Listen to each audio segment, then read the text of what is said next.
Okay students, तो in the last session हम लोग डिस्कस कर रहे थे chapter 1 biology 12th class living reproduction और reproduction in organisms.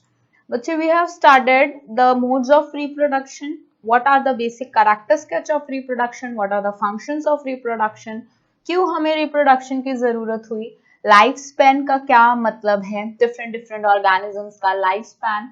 And we were discussing about the asexual. We have also differentiated between asexual reproduction and the sexual reproduction. अब हम लोग sexual reproduction के बारे में बच्चे ब्रीफ में बात कर रहे थे. अगर मैं ब्रीफ में बात करने की सेक्सुअल रिप्रोडक्शन की बात करूं तो सेक्सुअल रिप्रोडक्शन को हम लोगों ने डिफाइन किया कि यूनिपेरेंट इन्वॉल्व होता है, मियोसिस नहीं होती है. क्यों? क्योंकि meiosis is a process of reductional division.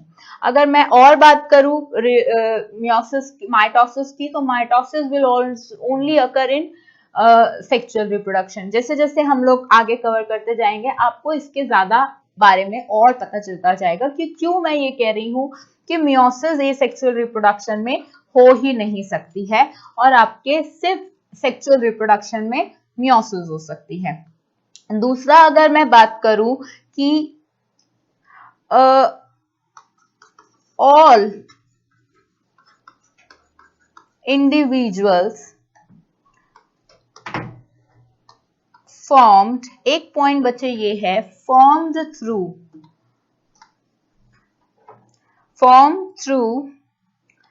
asexual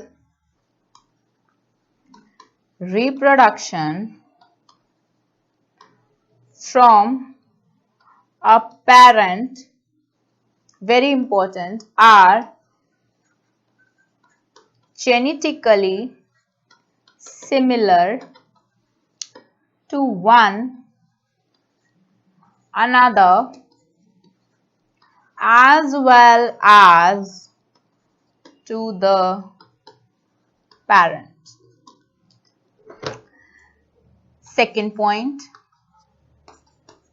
they are clone of their, very important, underline the word clone, of their parent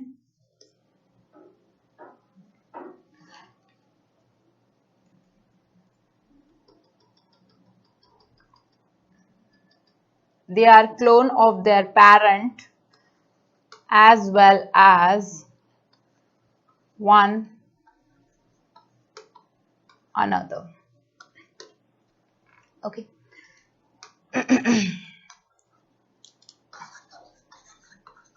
As well as one another. Okay. दूसरा, lowly organized living organisms. इसका क्या मतलब है बच्चे कि जो आपका asexual reproduction है वो किन में देखा जाता है? लोली ऑर्गेनाइज्ड में. एक बार अभी जो मैंने बच्चे ऊपर वाले आपकी ऊपर की बात करी, ऊपर वाले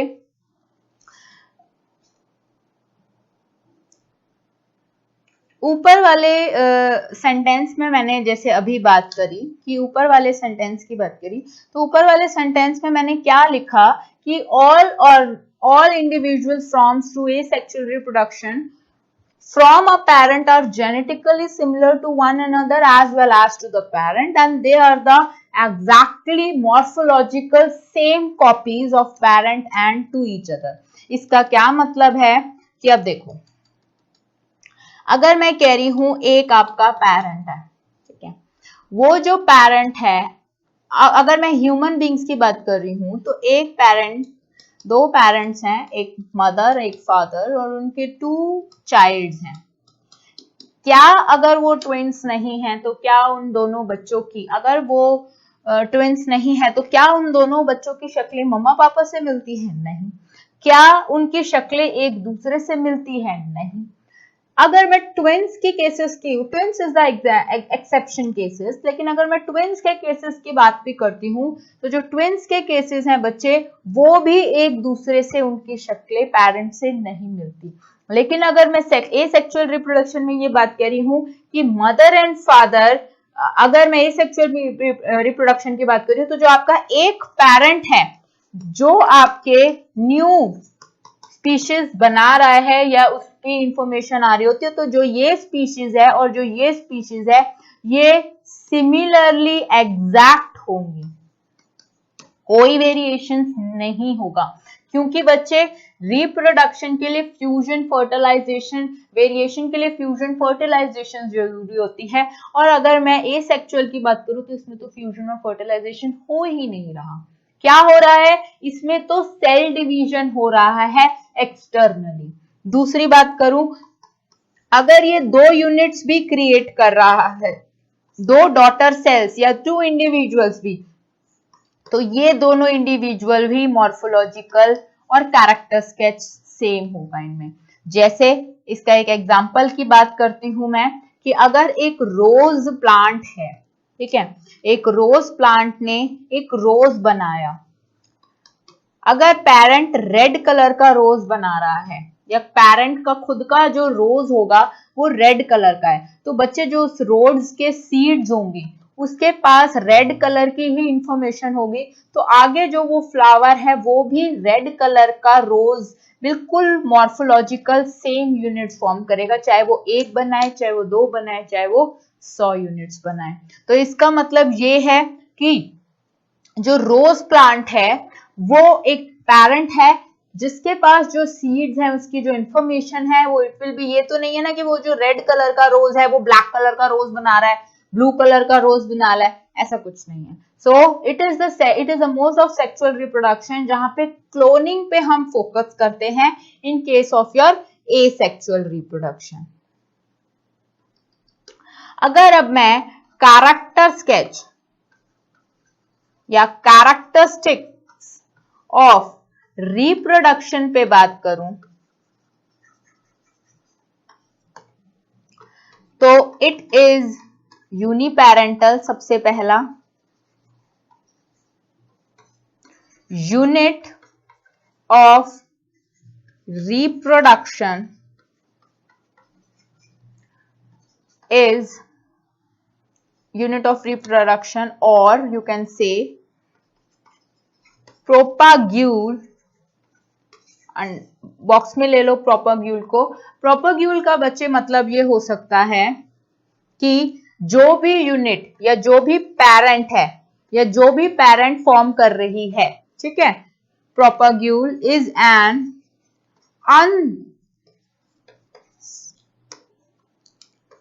unspecialized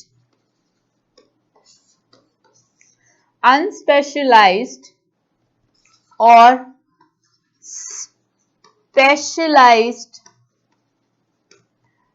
specialized part of parent। अब इसके बारे में अगर मैं बात करूं तो बच्चे इसका मतलब ये है कि जो भी यूनिट, मतलब जैसे इन केस ऑफ ह्यूमन बींग्स आपके पास फीमेल्स के पास यूट्रस होती है, ओवरीज होती हैं, ओवरीज में ही एक गैमेट बनता है। ऐसे ही अगर मैं बात करूं मेल्स की तो टेस्टिस होते हैं जिसमें स्पर्म्स, स्पर्मेटोजेनेसिस होती है, स्पर्म्स बनते हैं। इन केस ऑफ ह्यूमन बींग्स मैं जनरल बात कर रही हूँ, बट अगर मैं एक सेक्सुअल रिप्रोडक्शन में बात कर रही हूँ तो उसमें एक ही पेरेंट होता है। अब वो एक पेरेंट में या तो उसके सारे सेल्स के पास ये कैपेबिलिटीज होगी रिप्रोड्यूस करने के लिए, या कोई उसका कहीं एक स्पेशलाइज्ड पार्ट होगा उस प्लांट के पास या ऑर्गेनिज्म के पास जो कि ये स्पेशल कैरेक्टर शो करेगा। तो ये आपका एक सेक्सुअल रिप्रोडक्शन का एक कैरेक्टर स्केच है कि यूनिट ऑफ रिप्रोडक्शन और प्रोपाग्यूल पेरेंट पार्ट, मतलब जो भी आपकी यूनिट जो भी रिप्रोडक्शन प्रोड्यूस कर रही है इज एन अनस्पेशलाइज्ड और स्पेशलाइज्ड। इट कैन बी अनस्पेशलाइज्ड, उसमें कोई ऐसा डिफरेंशिएटेड ऑर्गन अनस्पेशलाइज्ड नहीं हो सकता है, क्योंकि हम लोगों ने 11th क्लास में बहुत सारे उनके बारे में बात की। आपके 11th क्लास में हम लोगों ने चैप्टर प्लांट किंगडम में पढ़ा था, एंजियोस्पर्म्स पढ़े, जिम्नोस्पर्म्स पढ़े, उसके नीचे आपके एल्गी पढ़े। उनमें हम लोगों ने क्या क्या चीजें देखी बच्चे? हमने उनमें ब्रीफ बाय ब्रीफ ऐसी चीजें देखी कि स्पेशलाइज्ड किन किन ऑर्गन, किन किन प्लांट्स के पास स्पेशलाइज्ड गैमेट्स हैं और वो एक्सटर्नली रिप्रोड्यूस करते हैं। किन किन के पास ये एक्सटर्नल ऑर्गेनिक पार्ट्स नहीं है, ठीक है। तो ये एक तरीके से जनरल ओवरऑल कैरेक्टर स्केच की बात कर रही हूं मैं, ठीक है। अगर मैं एक कैरेक्टर स्केच और जो कि वेरी वेरी इंपॉर्टेंट है, एक कैरेक्टर स्केच की और की बात करूं तो वो आपका कैरेक्टर होगा, बच्चे मैं प्रोपाग्यूल टर्म का इस्तेमाल या वर्ड का यूज इसलिए कर रही हूं क्योंकि in the biological point of view आप बार बार पेरेंट लिखोगे, सो पेरेंट के साथ you also going to write the term propagule. Propagule मतलब एक यूनिट जो कि आपका रिप्रोड्यूस करेगी, ठीक है। प्रोपाग्यूल is formed from very important somatic cells of the parent. Therefore, sexual reproduction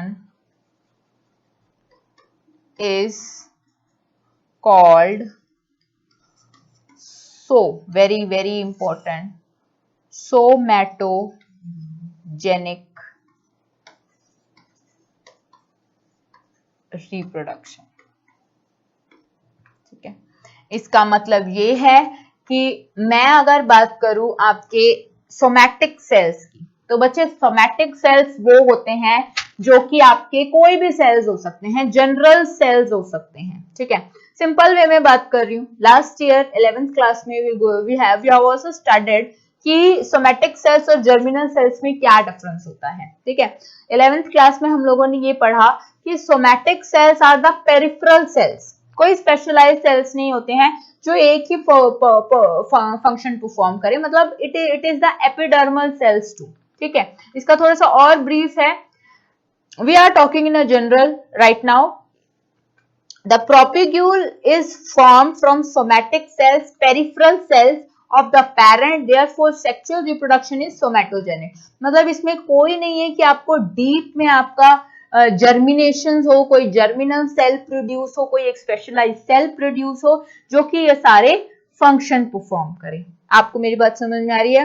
मैं सिंपल वे में ये कह रही हूँ, जिन बच्चों को ये समझ में आ रहा है कि पेरिफेरल सेल्स कौन से होते हैं, पेरिफेरल सेल्स बच्चे होते हैं आपके कोई भी, आप एक जनरल वे में अगर इतना आपको नॉलेज है कि कोई भी आप एक जनरल सेल्स के बारे में बात कर रहे हो, तो उसके पास अगर पावर है सेल डिवीजन करने की, तो वो एक सेल डिवाइड कर सकता है। It can not be specialised, somatic cell can perform all the function, they are semi autonomous like your bacteria, ठीक है।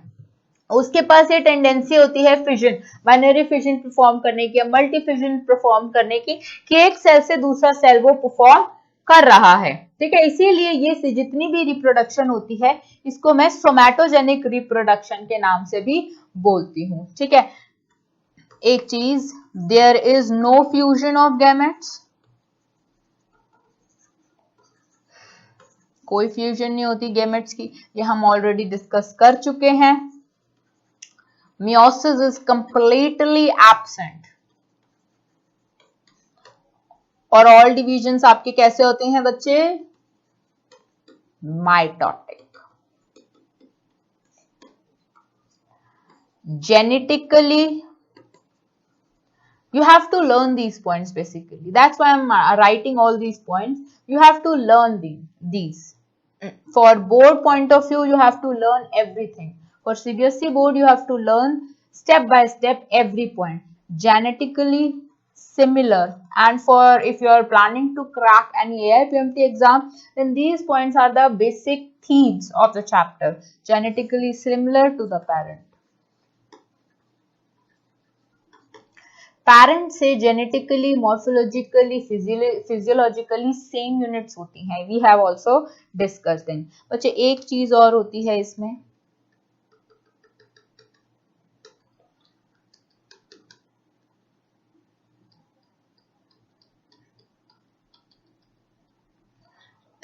एक चीज और होती है, हैप्लॉइड डिप्लॉइड। alteration absent, या you can say it does not occur. इसका बच्चे मतलब ये है, हैप्लॉइड क्या होता है? एक सेल जिसके पास सिर्फ एक टाइप की इंफॉर्मेशन होती है. For example sperm. स्पर्म के पास सिर्फ मेल कैरेक्टर की इंफॉर्मेशन होती है, फीमेल कैरेक्टर की कोई इंफॉर्मेशन नहीं होती. उसके पास इंफॉर्मेशन होती है कि मेल की बॉडी कैसे बनी है, टेस्टोस्टेरोन है, कौन सा हार्मोन है, स्क्रॉटम है क्या नहीं है, क्या चीजें उसमें मेल के पास कौन से कैरेक्टर स्केच हैं जो कि उस ऑर्गेनिज्म को एक मेल फीचर में डिस्टिंक्ट कर रहा है. ठीक है. अगर मैं बात करूं फीमेल की, तो फीमेल के अंदर क्या होती है? एक ही इंफॉर्मेशन होती है जो कि फीमेल कैरेक्टर की होती है. तो एक सेल जिसके पास सिर्फ एक टाइप की इंफॉर्मेशन होती है या सिर्फ एक टाइप के गेमेट्स होते हैं, ठीक है, उसको मैं कह देती हूं एक हैप्लॉइड सेल. डिप्लॉइड सेल बच्चे ये होता है कि जब एक सेल के पास दो टाइप्स की इंफॉर्मेशन होती है, जैसे zygote. At the time of fertilization inside the mother's body, जब ये इंफॉर्मेशन आपकी जाइगोट में बनती है, जब मेल और फीमेल दोनों की इंफॉर्मेशन क्लब अप होती है and the zygote will form, that will be the diploid cell. Diploid cell क्योंकि उसमें फादर की इंफॉर्मेशन भी है और मदर की इंफॉर्मेशन भी है. बच्चे जब ये फादर और मदर की इंफॉर्मेशन है उस सेल के बाद, जब तक एक sex of the organism define नहीं होता इन द मदर्स वर्म, तब तक हम लोग उस जो भी आपका स्ट्रक्चर फॉर्म हो रहा है, जो भी आपका सेलुलर ऑर्गेनाइजेशन फॉर्म हो रहा है, आप उसको एक ही इंफॉर्मेशन बोलोगे, आप उनको उसको दो ही इंफॉर्मेशन बोलोगे, एक इंफॉर्मेशन नहीं बोलोगे. ठीक है. Eight the time when the sex is decided, जब बच्चे का सेक्स डिसाइड कर लिया जाता है कि the child is the female और the child is not the female और मेल, उसके बाद उसके अंदर एक ही टाइप के सेल आपको दिखाई देने लग जाते हैं. एंड देन द बेबी और the foetus will be is made up of your haploid cells, क्योंकि उसमें सिर्फ एक ही टाइप के बच्चे कैरेक्टर स्केच होते हैं. सिंपल भाषा में हैप्लॉइड और डिप्लॉइड का मतलब ये होता है कि हैप्लॉइड सेल का मतलब उसके पास सिर्फ एक टाइप की इंफॉर्मेशन होती है, या rather male rather female. Diploid का मतलब it has the two information level, उसके पास मेल्स की भी होती है और फीमेल्स की होती है. डिप्लॉइड मतलब डाई मतलब टू, प्लॉइड मतलब दो चीजों से बना हुआ स्ट्रक्चर. प्लॉइडी का मतलब होता है कि एक स्ट्रक्चर जिसके पास एक इंफॉर्मेशन है, हैप. ठीक है. तो अगर मैं कह देती हूँ हैप्लॉइड डिप्लॉइड ऑल्टरेशन, मतलब कि जब आपका, अब मैंने ये कहा ओनली माइटोटिक डिवीजन होती है in case of asexual reproduction, तो ऑब्वियसली एक सेल है, ठीक है, उसके अब जो एक सेल है यूनिपैरेंट है ना, ठीक है. अब यूनिपैरेंट के पास देखो बच्चे ऐसा नहीं हो सकता, बहुत सारे टाइप के एग्जाम्पल होते हैं. यूनिपैरेंट मतलब एक सिंगल पेरेंट है, अब उसके पास दो टाइप्स के गेमेट्स भी हो सकते हैं. एसेक्सुअल रिप्रोडक्शन का बच्चे मतलब आप थोड़ा सा इन द वे ऐसे समझो कि उसके पास दो टाइप्स के गेमेट्स भी हो सकते हैं. यूनिपैरेंट के पास आपके अगर दो टाइप के इंफॉर्मेशन हुई और जब उसने डिवाइड करने लगा, ठीक है, जब वो डिवाइड करने लगा, तो जब उसने डिवाइड करने लगी तो उसके जो स्ट्रक्चर, जो उसकी नेक्स्ट प्रोजेनी है, जो उसका नेक्स्ट ऑफस्प्रिंग है, उसमें कोई वेरिएशन नहीं आएगी. जैसे अब मम्मा की आंखें काली हैं, फादर की आंखें नीली हैं, जो बच्चा बना, जो बच्चा आपका हम लोगों को ऑफस्प्रिंग मिला, प्रोजेनी मिली, और जो प्रोजेनी मिली वो बच्चे की आंखें brown colour. So it can be the mix match of the mother and the father, that the father has the brown eyes and the mother had the blue eyes, so it is the combination of two. But अगर मैं बात करूं कि mother has blue eyes and the father has brown eyes and the child will have the blue eyes, तो मैं कह देती हूँ कि मदर का कैरेक्टर डोमिनेट कर गया. ठीक है. लेकिन अगर मैं यूनिपैरेंट की बात करूं तो जो कैरेक्टर आपका एक ही पेरेंट है और जो पेरेंट में कैरेक्टर है वही पेरेंट आपका साथ साथ नेक्स्ट प्रोजेनी में हमें देखेगा, उसमें कोई ऑल्टरेशन हम लोगों को नहीं दिखती है. ठीक है। सो जो हैप्लॉइड डिप्लॉइड इंटरेक्शन होगी कि मतलब जो एक हैप्लॉइड है और जो डिप्लॉइड में जाके दो सेल बना देता है, या जो डिप्लॉइड है वो हैप्लॉइड सेल बना देता है, वो बिल्कुल मॉर्फोलॉजिकल सेम यूनिट बनेंगे। ठीक है।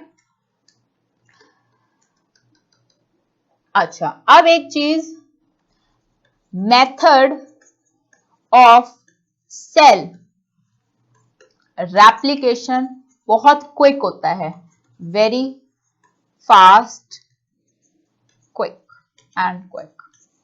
ठीक है, स्लो मेथड नहीं होता, फास्ट मेथड होता है।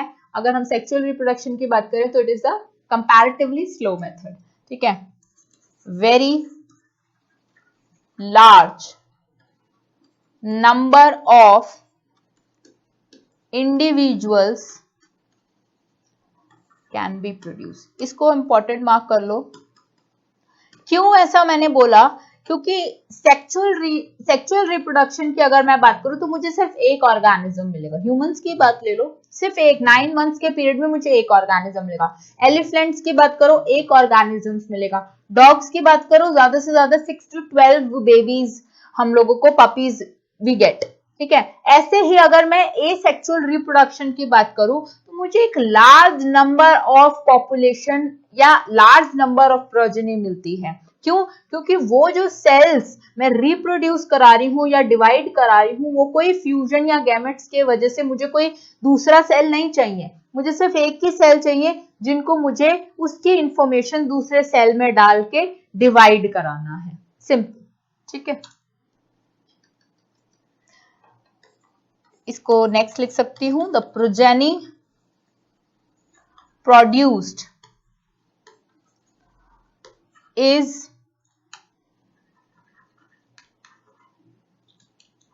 is of uniform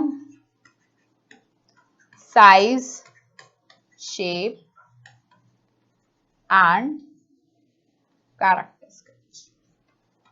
ठीक है, जो भी आपकी प्रोजेनी इंट्रोड्यूस होगी या जो भी आपकी प्रोजेनी बन जाएगी वो एक सेम कैरेक्टर स्केच की होगी और एक सेम लेवल की होगी। ठीक है, इसका मतलब ये है कि जो आपकी प्रोजेनी इंट्रोड्यूस होगी या जो भी आपकी प्रोजेनी बनेगी वो एक सेम साइज की होगी, एक सेम करेक्ट मतलब मॉर्फोलॉजिकल सेम यूनिट होगी। इसका सिंपल सा मतलब आप ये कर सकते हैं। अच्छा, अब मैं अगर टाइप्स ऑफ एसेक्सुअल रिप्रोडक्शन की बात करूं तो टाइप्स ऑफ एसेक्सुअल रिप्रोडक्शन में we are going to study the type of asexual reproduction basically.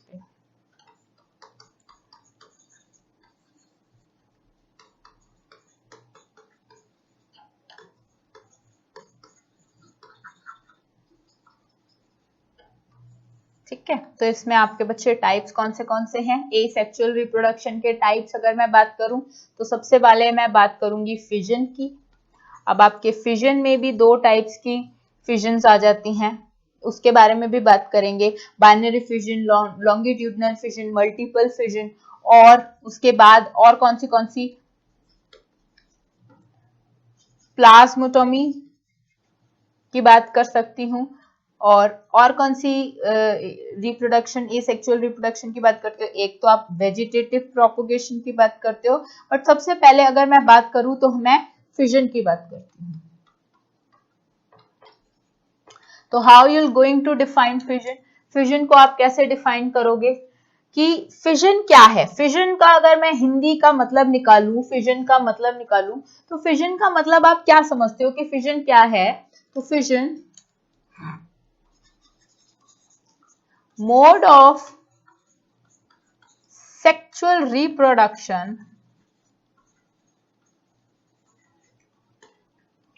it is a mode of sexual reproduction, sorry, asexual reproduction,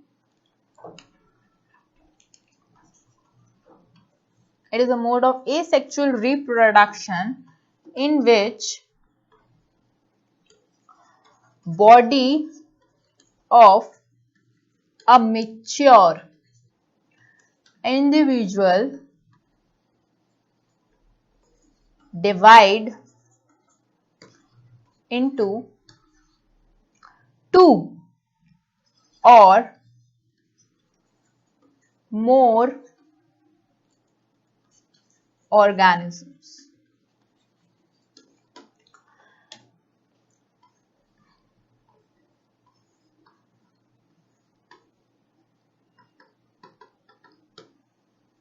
दो या दो से ज्यादा मात्रा में एक चीज अगर टूटती है और डिवाइड कर जाती है तो उसको मैं कह देती हूँ फिशन, ठीक है। It can B binary, binary मतलब दो, एक ऑर्गेनिज्म से दो पेरेंट मतलब दो डॉटर सेल्स बन रहे हैं, मल्टीपल एक से बहुत ज्यादा बन रहे हैं, सिंपल, लॉन्गिट्यूडनल, वो उसके केसेस हो जाते हैं। ये चीज समझ में आती है। बैक्टीरिया का एग्जांपल हम लोग बचपन से पढ़ते आ रहे हैं कि बैक्टीरिया की अगर मैं बात करूं तो बैक्टीरिया का एग्जांपल हम लोग बचपन से पढ़ते आ रहे हैं कि बैक्टीरिया है क्या, ठीक है। अगर मैं बात करती हूँ बाइनरी फिजन की, तो बच्चे बाइनरी फिजन की अगर मैं बात करूं तो बाइनरी फिजन में मैं सिंपल से कह रही हूं कि एक बैक्टीरिया जो कि यूनिसेलुलर ऑर्गेनिज्म था, उसकी जो इंफॉर्मेशन थी जो कि न्यूक्लियस के अंदर प्रेजेंट थी, वो दो डॉटर सेल्स में टूट गई। इस प्रोसेस को मैं कह देती हूँ बाइनरी फिजन। फिर ये जो नेक्स्ट प्रोजेनी है, this is the new progeny basically बच्चे, जो ये दो डॉटर सेल्स है, दिस इज न्यू प्रोजेनी। अब जो बच्चे ये जो न्यू प्रोजेनी है जो डेवलप हुई है, ये आगे फिर से दो सेल्स में जनरेट होएगी, फिर ये टूट के दो में बन जाएगी। ऐसे ऐसे the process will goes on and this process में कोई आपका गेमेट इन्वॉल्व नहीं हुए, कोई आपकी फ्यूजन ऑफ गेमेट्स मुझे समझ नहीं आया, ऐसा कुछ दिखाई दिया, तो इसीलिए this process is known as your asexual reproduction, ठीक है। अच्छा, अब अगर मैं फिजन की बात करूं तो फिजन में बच्चे आपके बहुत सारे टाइप्स ऑफ फिजन आ जाते हैं। फॉर एग्जाम्पल सिंपल, स्पेसिफिकली मैं अगर बाइनरी फिजन की बात करूं, फिजन में सिंपल बाइनरी फिजन, ठीक है, और लॉन्गिट्यूडनल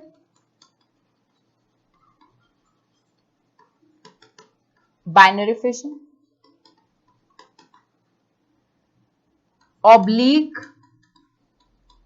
बाइनरी फिजन, और एक और है बच्चे ट्रांसवर्स बाइनरी फिजन, ठीक है। एक आपका ट्रांसवर्स बाइनरी फिजन, एक आपका सिंपल, एक ऑब्लिक, एक लॉन्गिट्यूडनल और एक आपका ट्रांसवर्स, ठीक है। अब अगर मैं सिंपल बाइनरी फिजन को डिफाइन करूं, सिंपल बाइनरी फिजन को डिफाइन करूं बच्चे, ठीक है।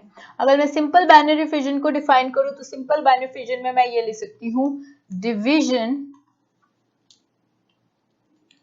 Can occur through any plane, ठीक है। उससे पहले अगर बाइनरी फिजन की definition you are going to write कि बाइनरी फिजन की क्या,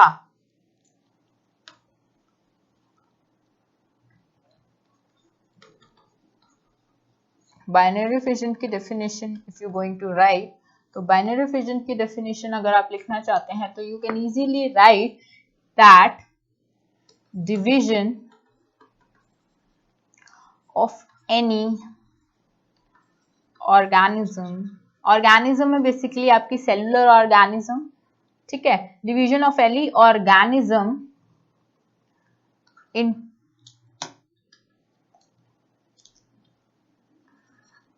in two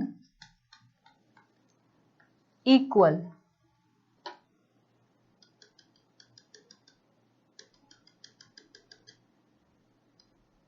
in two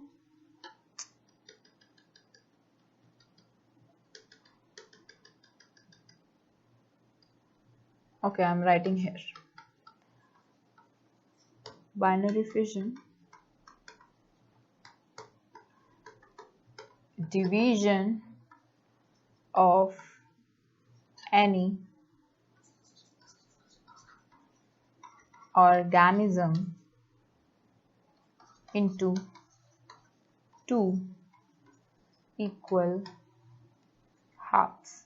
ठीक है, एक डिवीजन ऑफ ऑर्गेनिज्म जिसमें 2 इक्वल हाफ में आपकी डिवीजन हो रही है, उसको आपने कह दिया बाइनरी फिशन।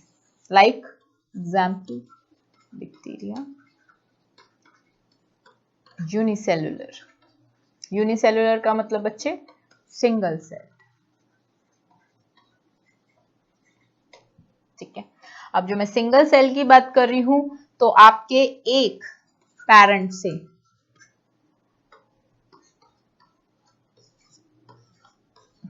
दो डॉटर सेल बन गए। ठीक है, एक ऑर्गेनिज्म से आपके 2 डॉटर सेल बन गए। So this is known as your and the division is mitotic। जो ये डिवीजन थी बच्चे, ये आपकी माइटोटिक डिवीजन थी। इसका मियोसिस से कोई लेना देना नहीं है। अच्छा, अब अगर मैं सिंपल डिवीजन की बात करूं या सिंपल बाइनरी फिजन की बात करूं, तो हम लोगों ने क्या डिस्कस किया था सिंपल बाइनरी फिजन में, कि division can occur through any plane. Example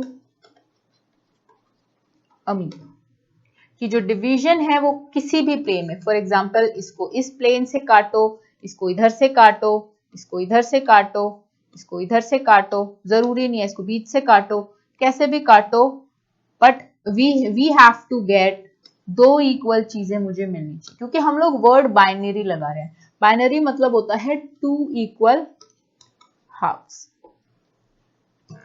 ठीक है, बाइनरी का मतलब होता है बच्चे 2 इक्वल हाफ्स, लेकिन मैं उसको किसी भी प्लेन से काटती हूँ। फॉर एग्जाम्पल अगर मैं अपना ये हाथ है, इसको यहां से काटू, यहां से काटू, यहां से काटू, रेडियली काटू, उसको कैसे भी काटू, I need to get 2 equal halves. तो it can be through any plane. अच्छा, अब बाकी वाले तो आप खुद भी समझ रहे होंगे कि अगर मैंने सेकंड में लॉन्गिट्यूडिनल बाइनरी फिजन की बात करनी है,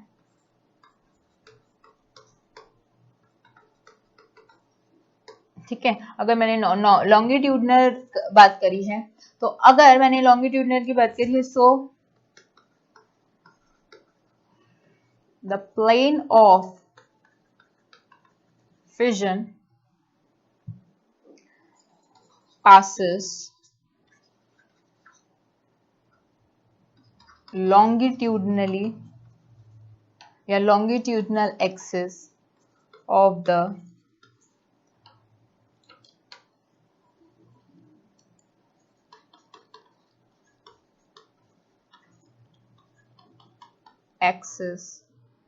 longitudinal axis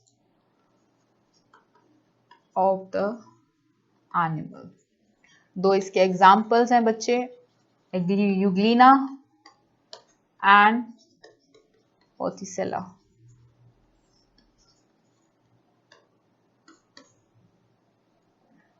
इसका क्या मतलब है? लॉन्गिट्यूडिनल का मतलब बच्चे क्या है कि फॉर एग्जाम्पल ये आपका यूग्लिना है,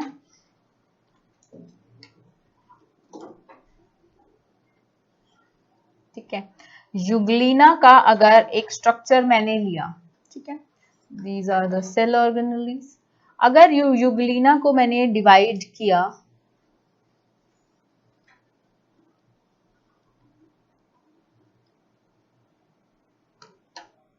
then how you're going to divide?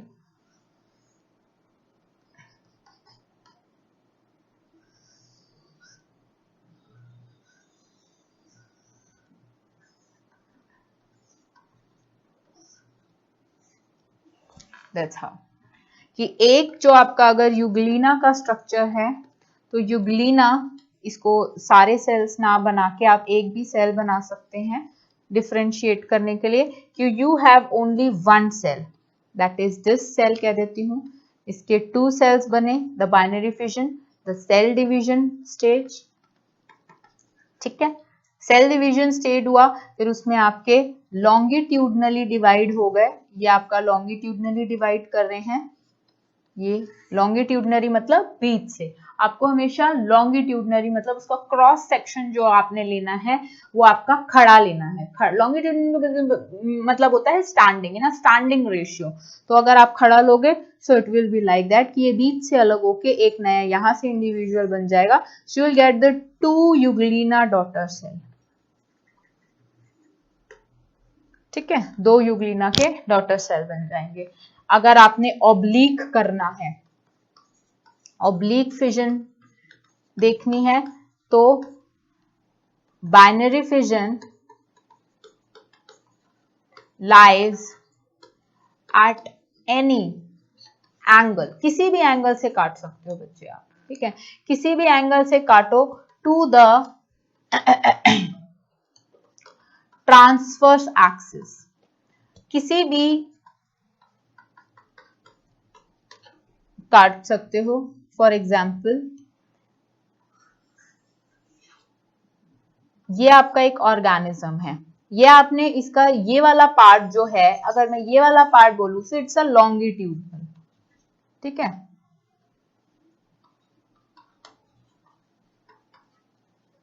लेकिन अगर यही एक ऑर्गेनिज्म है, इसको किसी से भी काटो, फॉर एग्जाम्पल यहाँ ट्रांसवर्स, ट्रांसफर मतलब बीच से। ठीक है, तो इसका मतलब है यहां से काटो, यहां से काटो, यहां से काटो, किसी भी एंगल पे। ऐसे ही ये ऑर्गेनिजम्स है, इसको ऐसे काटो, ऐसे ही ये ऑर्गेनिजम्स है, इसको ऐसे काटो, मतलब इसको ऐसे काटो। So it will be like, कहीं से भी आप इसको काट सकते हो, but it will be in 2 equal half. ये जरूरी नहीं है आप इनको 2 इक्वल हाफ्स में काटोगे। ट्रांसफर्स में basically you will going to cut the, और the division will be in the transfer axis at any angle. Oblique का मतलब ये होता है, एक हम लोग वो टर्म यूज करते हैं ऑब्लिक फ्रैक्चर, जब कभी कभी बोन में फ्रैक्चर आ जाता है तो bone can be fractured eight any angle sometimes. ठीक है, बहुत कॉमन चीज होती है, डॉक्टर्स प्रिस्क्राइब करते हैं ओब्लिक फ्रैक्चर। तो ओब्लिक का मतलब बच्चे होता है at any angle to the transfer axis. ठीक है, अब अगर मैं इसके एग्जांपल्स की बात करूं, ठीक है, अगर मैं इसके एग्जांपल्स की बात करूं तो सेरेचियम और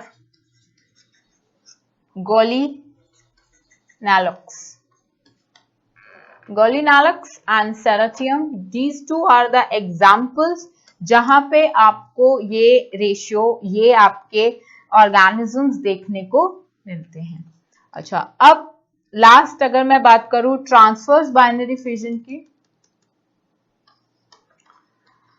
तो ट्रांसवर्स बाइनरी फिजन की अलोंग द ट्रांसवर्स, उसमें आपने ऑब्लिक में पढ़ा कि at the any angle of transfer axis, इसमें आपने ट्रांसफर एक्सिस के अलोंग ही काटना है, या division, the cell division will take place through the transverse axis only. Transverse axis, along the transverse axis, the examples is your paramecia, diatoms, ठीक है, और you can also include bacteria with in it. Simple binary fission अगर आप बात करते हो, simple binary fission की, सो वो आप उसको आप इर्रेगुलर फिजन के नाम से भी जान सकते हो। ठीक है, उसको आप इर्रेगुलर फिजन भी बोल सकते हो। In a terms both develop the deficient components and become similar. अगर मैं ट्रांसवर्स की बात करूं तो एक 2 सेल डिवीजन अगर आपकी स्पीशीज हो रही है और 2 सेल डिवीजन्स हो रही हैं, तो अगर वो इरेगुलर भी हो रहे हैं बच्चे, तो वो at the time of growth वो same similar deficient, irregular deficient species और सिमिलर हो जाएंगे एक दूसरे के। मतलब आपने इरेगुलरिटी से ट्रांसवर्ट बाइनरी फिजन में नहीं सेल डिवीजन होती है।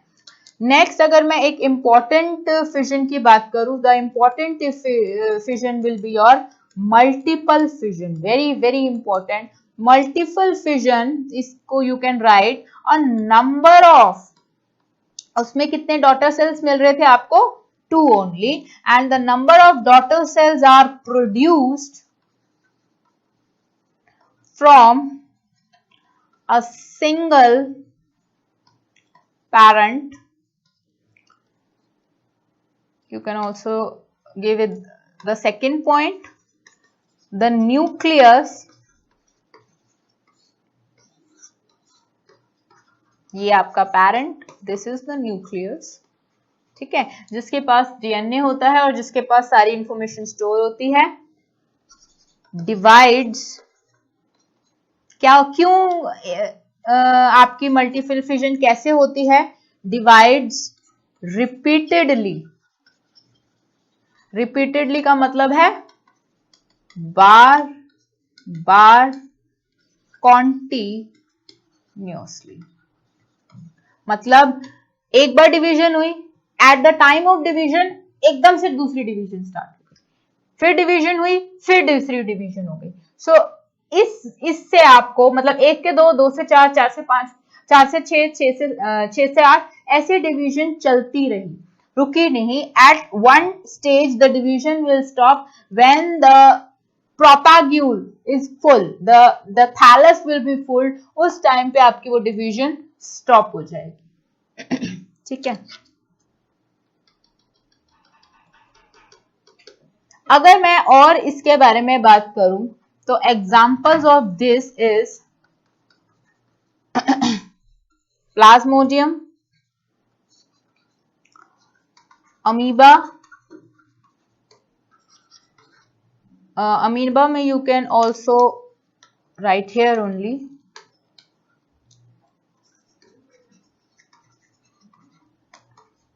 Monocystitis. Again you can also, Plasmodium is the very famous example that we have already write. You can add it here only कि multiple fusion due schizogony. Very important. Schizogony is very important. This is very important किंदा. ठीक है. क्यों मैंने इसको important mark किया? क्या है ये? बेसिकली बच्चे, एक डायग्राम बनाती हूँ. You can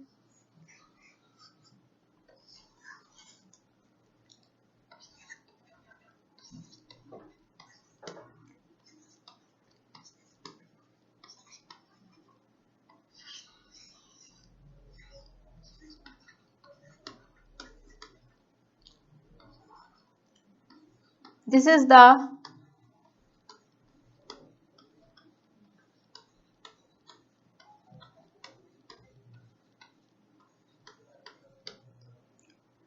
this is your Plasmodium. अगर मैं इसका फुल फ्लेज्ड डायग्राम बनाऊं, इफ आई गो, तो क्या होगा?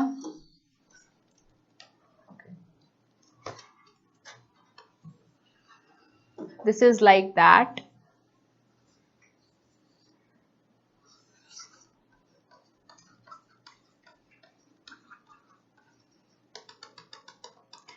There are many spores which is inside that. This is your cyst wall. अगर एक simple सा bacteria, that was the plasmodium. This is the cyst wall. This is your pseudopodospores. ठीक है.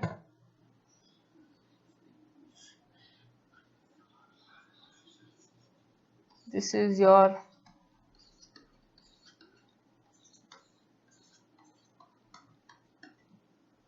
Again this is the cyst wall. ये बच्चे जो cyst wall ये बंधी हुई थी, ठीक है. This is the cyst wall जिसको मैंने स्यूडोपोर्स की स्यूडोपोर्स कहा था. ये जो वॉल थी eight the time of intervals ये टूट जाती है and the spores will move towards out, आगे की तरफ मूव करते हैं. उसके बाद अगर मैं अमीबा की बात करूं तो अमीबा में यही स्पोर्स, ये जो बाहर की लेयर होती है, दिस इज द डीजेनरेटिंग वॉल. ये डीजेनरेट हो जाती है जब निकलनी होती है and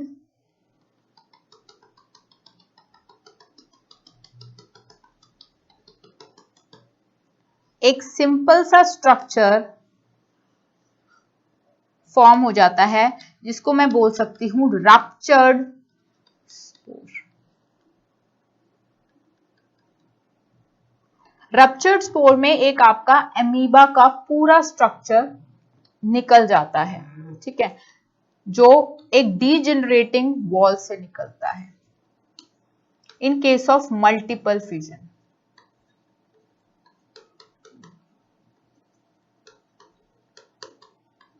cell wall in case of बच्चे मल्टीपल फिजन। मल्टीपल फिजन में जो भी आपका अमीबा होता है दैट विल बी रप्चर्ड होके it will came out of the cell. Cell के बाहर आते ही जो कई सारे स्पोर्स मल्टीपल हुए होते हैं इन case of your Plasmodium, in case of your amoeba, in case of your diatom या बैक्टीरिया, इसमें जो भी आपके फिजन्स मल्टीपल फिजन्स के प्रोडक्ट्स होते हैं वो एक वॉल के अंदर वो वॉल रप्चर्ड हो जाती है। उसके बाद सारे जितने भी आपके सेल्स होते हैं जितने भी आपके स्पोर्स होते हैं that will come out automatically when the wall rupture. तो उसमें कहते हैं मल्टीफिजन। बेसिकली मल्टीफिजन का मतलब ये होता है number of daughter cells are produced through a single parent and thus continuous division and the repeated divisions takes place। और जब वो उसमें repeated divisions के कारण वो जो spores होते हैं वो फट जाते हैं तो उन स्पोर से ही न्यू ऑर्गेनिजम्स थोड़ा सा डेवलपमेंट के बाद ग्रोथ के बाद जनरेट कर जाता है एंड द आउटर वॉल जिसमें वो पैक्ड होते हैं दैट विल रप्चर। अब अगर मैं पोलन ग्रेन्स का एग्जांपल लूं तो पोलन ग्रेन्स बच्चे ऐसे होते हैं, एक थैले में ऐसे ही पैक्ड होते हैं और जब वो थैला प्लांट का the thallus part will break automatically, the cell wall will break and those sperms will move towards that cell wall and the plant body and it will be desiccated basically water में, air में, your through animals, it can be dispersed through different atmospheric agents, ठीक है। So how these are the cyst कि अगर मैं amoeba मोनोसिस्टिक की बात करूं कि मोनोसिस्टिक में क्या हो रहा है, बेसिकली मोनोसिस्टिक की बात करूं तो मोनोसिस्टिक का मतलब ये होता है वन सिस्ट जिसके अंदर आपके सारे सिस्ट बैक्टीरिया के जितने भी सिस्ट रहते हैं जो बैक्टीरिया आगे फॉर्म करेंगे, ठीक है, वो फॉर्म हो रहे हैं, उसको मैं कह देती हूं मोनोसिस्टिक। एक होते हैं डायसिस्टिक,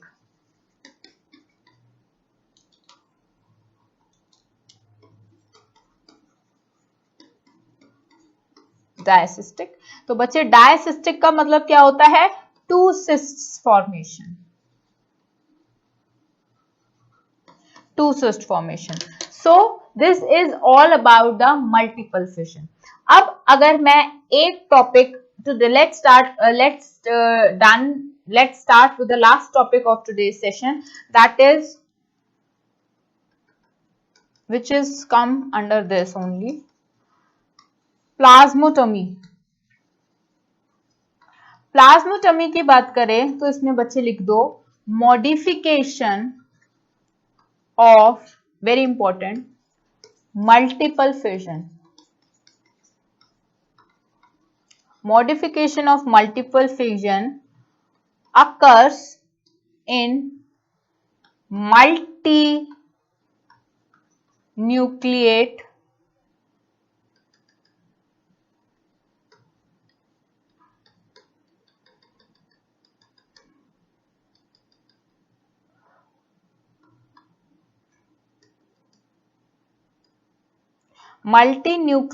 or syncytial organism। इसका क्या मतलब है कि मल्टीपल फिजन का ही एक मॉडिफिकेशन है प्लाज्मोटोमी। प्लाज्मोटोमिक में क्या है, during reproductive phase, cytoplasm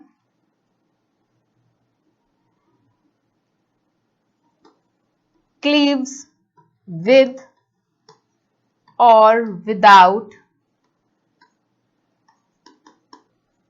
simultaneous division of nuclei resulting a number of daughter cells are formed, each with one to a few nuclei. Very important. अगर मैं इसके एग्जाम्पल्स की बात करूं, ओपलिना, पैलामिक्सा, जिसका साइंटिफिक नेम क्योजमीबा भी बोल सकते हैं, या इसका जनरल नेम क्योजमीबा भी कह सकते हैं. अब बच्चे, अगर मैं प्लाज्मेटमी की बात करूं तो प्लाज्मेटमी को हमने क्या बोला? प्लाज्मेटमी को हमने बच्चे बोला multiple fission occurs in multinucleated और सिनेसेटिकल ऑर्गेनिजम्स. उन ऑर्गेनिजम्स में जिनके पास बहुत सारे न्यूक्लियस होते हैं. मतलब अगर मैं एक सिंपल सेल की बात करूं तो सिंपल सेल में सिर्फ एक न्यूक्लियस होता है. लेकिन अगर मैं बहुत सारे सेल्स की, एक ऐसे सेल की बात करूं जिसमें बहुत सारे न्यूक्लियस हैं, और वो जो सारे न्यूक्लियस हैं वो हर न्यूक्लियस डिवाइड कर रहा है, तो मॉडिफिकेशन इसमें बच्चे ये है कि वो जो हर न्यूक्लियस इंफॉर्मेशन डिवाइड करेगा, so it will form the multiple organism, spores और सिस्ट और व्हाटएवर. ठीक है, कोई भी अगर मल्टी सेलुलर ऑर्गेनिजम्स में अगर मल्टी न्यूक्लिएटेड ऑर्गेनिज्म है तो मैं उसको सिनेसिटिकल भी कह सकती हूँ. सिनेसिटिकल मतलब उसके जो न्यूक्लियस की इंफॉर्मेशन है that will not the only at one level. अलग अलग न्यूक्लियस में अलग अलग टाइप की इंफॉर्मेशन आपकी बैठी हुई है. तो अगर उसके बाद हम लोगों ने और इसको डिफाइन कैसे किया?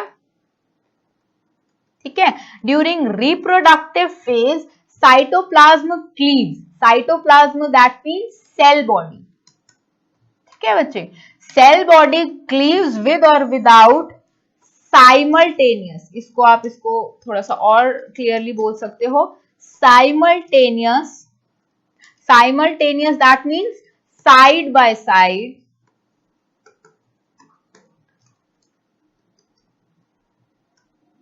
Side by side division of nuclei. That means जो आपका ऐसा होता है बच्चे, जब सेल डिवाइड करता है, तो सबसे पहले आपका पहले साइटोप्लाज्म डिवाइड करता है इन द इंटरफेस, देन आपका न्यूक्लियस डिवाइड करता है. बट अगर मैं आपकी इसकी प्लाज्मेटमी की बात करूं तो जैसे ही आपका न्यूक्लियस डिवाइड कर रहा है, इन द सेम मैनर और इन द सेम थिंग आपका साइटोप्लाज्म भी डिवाइड कर रहा है.